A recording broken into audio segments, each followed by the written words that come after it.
Hello guys, welcome back to my channel. मैं निशा। आज मैं आप लोगों के लिए केन जो लोग भी सीटेट का एग्जाम देने जा रहा हूँ और चाहते हैं पेपर 2 की तैयारी करना चाहते हैं तो उनके लिए मोस्ट इंपॉर्टेंट PYQs लेके आई हूँ जो हमारे एग्जाम में पूछे जा चुके हैं। तो चलिए स्टार्ट करते हैं। इससे पहले मैंने 30 क्वेश्चंस जो आपका 2011 में एग्जाम हुआ था उसके मैं 30 क्वेश्चंस करा चुकी थी क्लास फर्स्ट में। आज मैं क्लास सेकेंड लेकर आई हूँ जो इसमें जो है 30 क्वेश्चन इसमें कराऊंगी। तो चलिए स्टार्ट करते हैं। तो जिन लोगों ने इससे पहले की वीडियोस नहीं देखी, आप लोग पेपर फर्स्ट और पेपर 2 की तैयारी इसी चैनल पर कर सकते हैं, तो वो आप लोग देख सकते हैं। और साथ में आपकी जो NCERT की क्लासेस हैं वो भी साथ में चल रही हैं। तो इससे पहले मैंने 30 क्वेश्चंस कराए थे। आज मैं 30 क्वेश्चंस के बाद जो रह गए थे क्वेश्चंस वो कराती हूँ। तो चलिए, मैंने 120 तक करा दिया था। नील खेती की 2 प्रमुख प्रणालियाँ क्या थी। आज हमारा क्वेश्चन है, यहाँ पे जो है क्वेश्चन दे रखा है, देखिए। तो यहाँ पे एक पैराग्राफ दे रखा है। तो चलिए स्टार्ट करते हैं। तो यहाँ पे दे रखा है 121 से लेके 122 जो नीचे दिए गए एक अनुच्छेद को पढ़ने के उपरांत अगले 2 प्रश्नों के उत्तर देने के लिए सबसे उचित विकल्प चुनिए। तो यहाँ पे क्या है, सामाजिक विज्ञान जो हमारा सोशल स्टडी है। तो सामाजिक विज्ञान के बारे में ये आम धारणा है कि ये एक अनुपयोगी विषय है। तो कहने की जो हमारा SST है उसके बारे में एक आम धारणा लोगों ने बना ली। ये कैसा है, ये कोई यूजफुल विषय नहीं है बल्कि क्या है, अनुपयोगी विषय। इसके परिणाम स्वरूप निम्न स्वाभिमान कक्षा संपादन को प्रभावित करता है। इसकी विषय वस्तु को समझने में शिक्षक और विद्यार्थी दोनों में ही रुचि नहीं होती। और कह रहे हैं कि इसकी विषय वस्तु को समझने में ना तो टीचर इंटरेस्ट होता है और ना ही बच्चे में कोई भी रुचि होती। विद्यालय चरणों के आरंभ से ही प्राय विद्यार्थियों को ये सुझाव दिया जाता है कि प्राकृतिक विज्ञान सामाजिक विज्ञान की अपेक्षा श्रेष्ठ है। ये कह रहे हैं कि जो हमारा साइंस है वो ज़्यादा श्रेष्ठ है, बल्कि किससे, सामाजिक विज्ञान से। तो यहाँ पे जो क्वेश्चन दे रखा है कि क्वेश्चन नंबर 21 दे रखा है, 121 दे रखा है कि निम्नलिखित में से कौन सा उपरोक्त सारांश के सार को सबसे बेहतर तरीके से संप्रेषित कर सकता है। तो सबसे बेहतर तरीके से संप्रेषित कर सकता है, कौन कर सकता है, जिस तरह से विद्यार्थियों को सामाजिक विज्ञान पढ़ाया जाता है, जिस तरह वो उन्हें सामाजिक विज्ञान को गंभीरता से लेने में उत्साही बनाता है।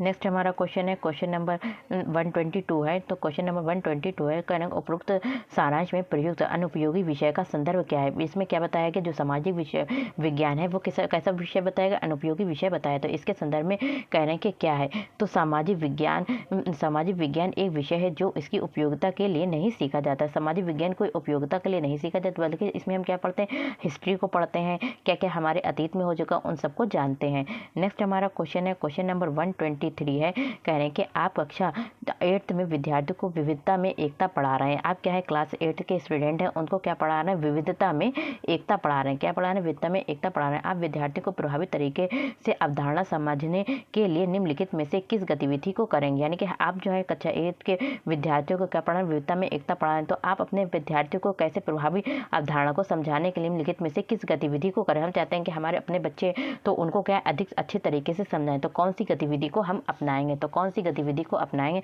इसमें क्या, हमारे देश के नृत्य के विभिन्न प्रकारों पर फीचर प्रस्तुत करना और उनमें निहित समानताओं और अंतरों का क्या करना, मूल्यांकन करना।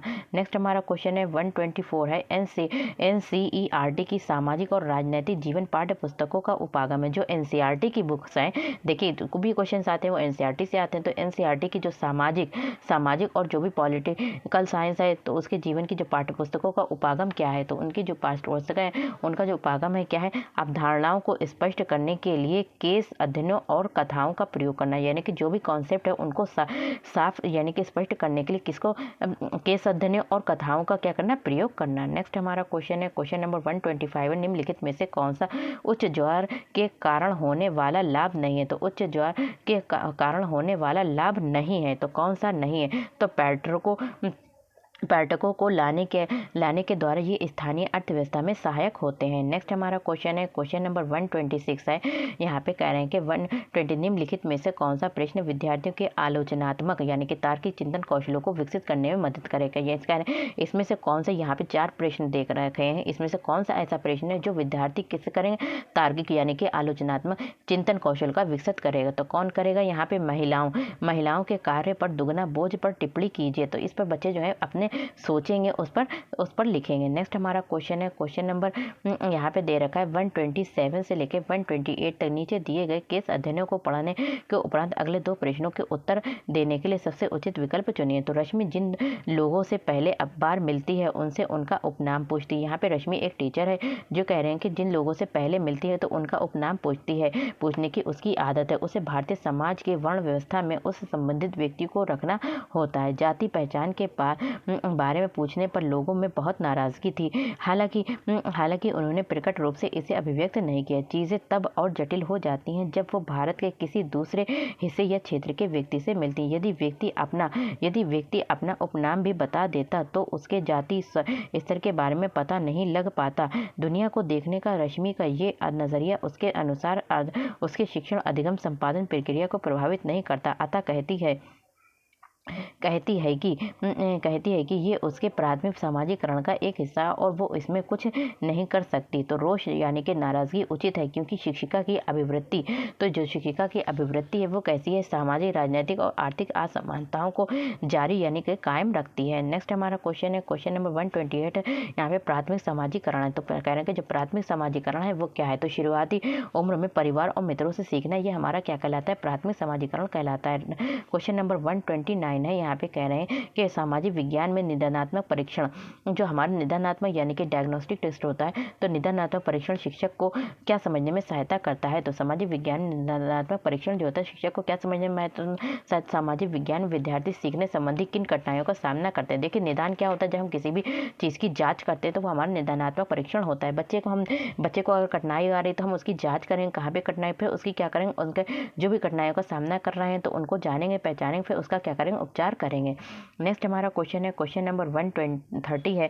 खनन और प्राथमिक क्रियाकलाप क्यों कहा जाता है। खनन को प्राथमिक क्रियाकलाप क्यों कहा जाता है। तो खनन को प्राथमिक क्रियाकलाप क्यों कहा जाता है, इसमें भूमि के प्राकृतिक संसाधनों से उत्पादन शामिल होते हैं, तो इसमें भूमि के प्राकृतिक संसाधनों से उत्पादन शामिल है। नेक्स्ट हमारा क्वेश्चन है, क्वेश्चन नंबर 131 है। कहने को 19वीं शताब्दी के दौरान अधिकतर शिक्षित महिलाओं को स्कूल भेजने के बजाय उनके उदारवादी पिताओं तथा पतियों ने उन्हें स्कूल भेजने के बजाय घर पर पढ़ाया। तो कह रहे हैं जब 19वीं शताब्दी थी उसमें अधिकतर शिक्षित महिलाओं को स्कूल भेजने के लिए बजाय ज़्यादातर जो शिक्षित महिलाएं तो उनको स्कूल भेजने के बजाय उनको कहाँ पढ़ाया, घर पर ही पढ़ाया गया। उनके पतियों ने कहाँ पढ़ाया, उनको घर पर ही पढ़ाया। तो ऐसा क्यों किया, तो लड़कियों को स्कूल, तो यहाँ पे क्या है, लड़कियों को स्कूल पहुँचने के लिए सार्वजनिक स्थानों से गुजरना पड़ता था। तो लड़कियाँ जो थी तो वहाँ पर जो सार्वजनिक स्थान थे उनसे गुजरते हुए यात्रा करनी पड़ती थी और उनकी सुरक्षा की एक चिंता थी। नेक्स्ट हमारा क्वेश्चन है, क्वेश्चन नंबर 123 है। कहने के निम्नलिखित में से कौन सा खनिज नहीं है। तो कौन सा एक खनिज नहीं है, तो खनिज कौन सा नहीं है, तो हमारा क्या है, भोजन पकाने में इस्तेमाल होने वाला नमक, ये क्या है, खनिज नहीं है। नेक्स्ट हमारा क्वेश्चन है 133 है। निम्नलिखित में से कौन सा सामाजिक विज्ञान अनुदेशनात्मक प्रक्रिया का हिस्सा नहीं होना चाहिए। तो सामाजिक विज्ञान अनुदेशनात्मक प्रक्रिया का हिस्सा नहीं होना चाहिए। कौन नहीं होना चाहिए, तथ्यों का स्रोत लेख। नेक्स्ट हमारा क्वेश्चन है, क्वेश्चन नंबर 134 है। यहाँ पे कहने के कल्पना 134 है। सामाजिक विज्ञान के बारे में निम्नलिखित में से कौन सा कथन गलत है। तो सामाजिक यानी कि सोशल स्टडी के बारे में कौन सा कथन जो है वो गलत है। तो कौन सा कथन गलत है, क्योंकि सामाजिक विज्ञान मनुष्यों के समृद्ध है, इसलिए उनकी खोज की प्रकृति कैसी वैज्ञानिक नहीं है। नेक्स्ट हमारा क्वेश्चन है, क्वेश्चन नंबर 35 है 135। सामाजिक विज्ञान के शिक्षण अधिगम में भाषा की सार्थकता पर अधिक बल देने की आवश्यकता ज्ञात है। तो कह रहे हैं कि सामाजिक विज्ञान है, सामाजिक विज्ञान के शिक्षण अधिगम में भाषा की सार्थकता पर अधिक बल देने की आवश्यकता ज्ञात है। निम्नलिखित में से कौन सा कथन उपरोक्त विचार को संप्रेषित करता है। तो कौन सा कथन जो होता है, तो कौन कहता है, सामाजिक विज्ञान जैसे तथ्य उन्मुखी विषय में भाषा की सार्थकता सबसे कम होती है। नेक्स्ट हमारा क्वेश्चन है 136। निम्नलिखित में से कौन सा कथन मिश्रित अर्थव्यवस्था के सार को स्पष्ट करता है। तो मिश्रित अर्थव्यवस्था के सार को कौन करता है, स्पष्ट करता है। तो कौन करता है, उत्पादन बढ़ाने और रोजगार पैदा करने में सार्वजनिक और निजी सेक्टर दोनों महत्वपूर्ण भूमिका होती है। तो क्या करते हैं, उत्पादन को बढ़ाने या फिर होता है रोजगार को बढ़ाने के लिए। तो इसमें जो होते हैं प्राइवेट और जो भी हमारे तो पब्लिक प्राइवेट भी होता है और पब्लिक, जो दोनों सेक्टर को क्या करते हैं, महत्वपूर्ण भूमिका होती है। नेक्स्ट हमारा क्वेश्चन है 137 है। कल्पना कीजिए कि आप खानाबदोश समुदाय के सदस्य हैं जो हर 3 महीने के उपरांत अपना रहने का स्थान बदलती है। ये आपके जीवन को किस प्रकार परिचित करेगा? तो ये आपके जीवन को किस प्रकार जो है वो परिचित करेगा। तो किस प्रकार आपको जीवन को परिचित करेगा? तो ये परिचित कर ये प्रश्न विद्यार्थियों में इसमें शामिल अवधारणाओं को बेहतर रूप से समझने के लिए नई परिस्थितियों में स्वयं को रखने में सहायता करेगा। नेक्स्ट हमारा क्वेश्चन है क्वेश्चन नंबर 138 है। कह रहे हैं कि कक्षा में लैंगिक भूमिका, जो भी हमारे जेंडर से संबंधित भूमिका होती है, बॉयज और गर्ल्स के बारे में, तो करते समय आप किस बात पर बल देंगे? तो किस पर बल देंगे?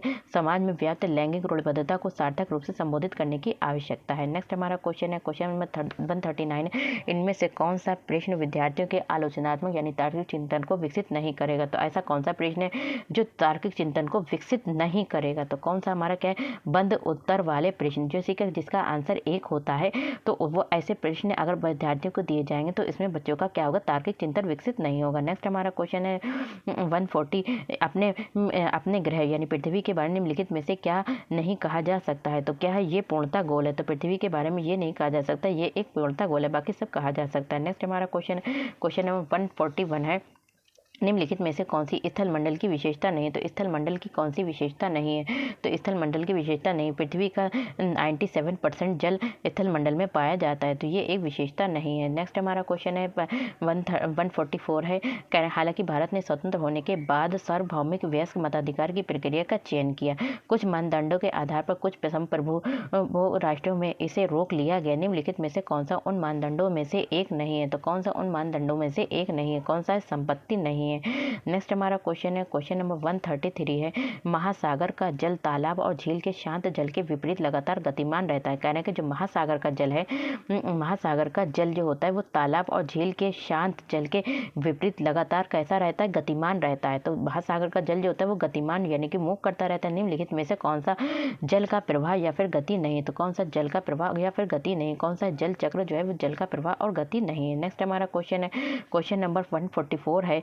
यहाँ पे मौखिक इतिहास को लिखने के लिए निम्नलिखित में से कौन सा कथन स्रोत सामग्री नहीं है? तो कौन सा नहीं है? हमारा क्या? एक विद्वान जो भारत वर्तमान शिक्षा व्यवस्था पर बात करता है। नेक्स्ट हमारा क्वेश्चन है क्वेश्चन नंबर 145 है। बच्चों के साथ गतिविधियां केवल तभी प्रभावी होती हैं जब बच्चों के साथ गतिविधियां तभी प्रभावी होती हैं जब उनका विश्वास है कि गतिविधियां आधारित शिक्षा बच्चों को अवधारणा समझने में मदद करती है। नेक्स्ट हमारा क्वेश्चन है क्वेश्चन नंबर 146 है। यहाँ पे माध्यमिक विद्यालय में सामाजिक विज्ञान पढ़ाने के लिए कौन सा कथन सर्वाधिक अनुचित है? तो सर्वाधिक अनुचित कौन सा कथन? तो माध्यमिक विद्यालयों में क्या है? सामाजिक विज्ञान यानी कि एसएसटी को पढ़ाने के लिए सबसे सर्वाधिक अनुचित कथन कौन सा है? तो कौन सा कथन अनुचित है? तो कौन सा है हमारा कथन जो है वो अनुचित है? कौन सा अनुचित है? तो सबसे सर्वाधिक अनुचित है तो सामाजिक विज्ञान पाठ्यचर्या का हिस्सा होना चाहिए। तो सामाजिक विज्ञान जो है हमारा जो भी पाठ्यचर्या है, सिलेबस है, उसका हिस्सा होना चाहिए ताकि शिक्षार्थी राजाओं के जीवन और उनके बीच में युद्धों के बारे में जान सके। नेक्स्ट हमारा क्वेश्चन है क्वेश्चन नंबर 147 है। स्वतंत्रता के तुरंत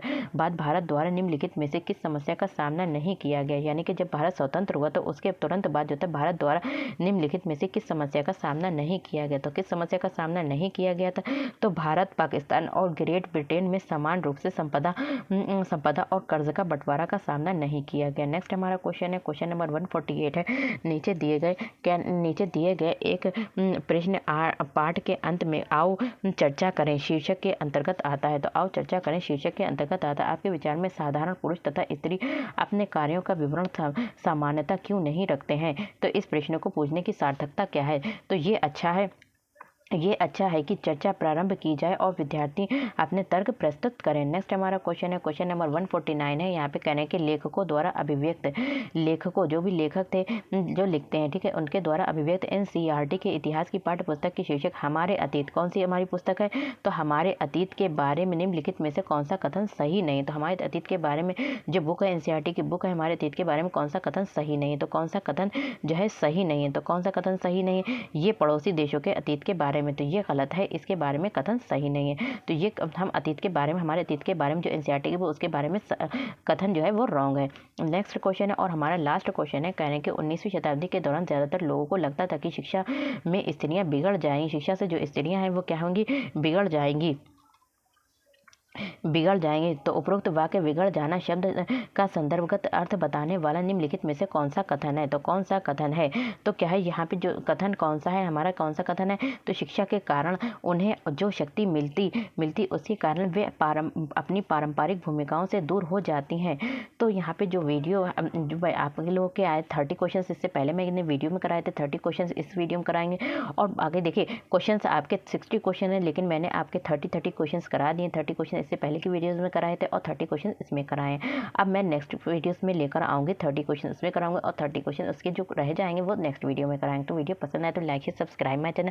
और इसके साथ में चाहते हैं आप लोग NCERT भी पढ़ना, आप क्लास 6 7 8 की NCERT पढ़ना, तो भी आप इस चैनल से जुड़ सकते हैं। तो वीडियो पसंद like share subscribe my channel. Thank you, have a nice day. मिलते हैं नेक्स्ट वीडियो में।